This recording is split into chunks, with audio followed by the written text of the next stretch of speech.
See, sometimes God leaves standing, broken towers of disappointment in our lives. Those towers are a result of our sinful rebellion, and we see the crumbles of those towers in our broken relationships, or in our failed jobs, or in our careers, or in our families, or in the mistakes that we've made, and we see those things. But God leaves those there oftentimes for us so that we'll remember them and look at them. I just want to encourage you this way. What if you learn to think about the disappointments in your life, the bitterness of those broken towers that you look back on? What if you learn to think about that your rebellious heart is left? What if you learn to think about those as monuments with a message? As monuments that God leaves in your life because he is longing for you to come and return to him. You see, he is what you are longing for, but cannot find outside of him. You see, he is what you so desperately need, but cannot get met in anything else. You see, sin tells us we don't need God, that he does not have our best interests in mind, that we are better off without him.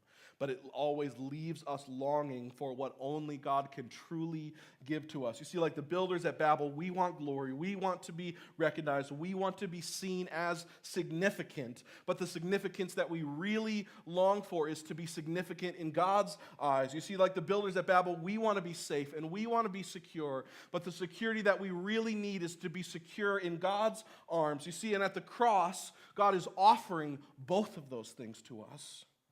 See, Jesus on the cross, he says, you are worth dying for.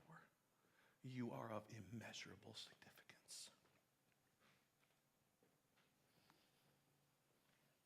You see, we don't need glory for ourselves. We have all the significance we could ever long for in the cross of Christ.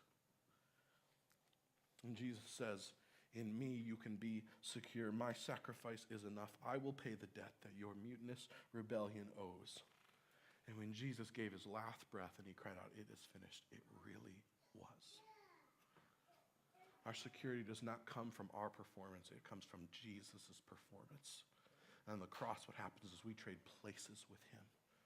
By faith, when we put our hope in him, he takes on the payment for our mutinous rebellion, and when we get him is the reward for his righteousness. You see, like Jesus is, God is well pleased with us. We are safe in his arms. No one can ever take us out of his hands. That's the kind of security you and I really are longing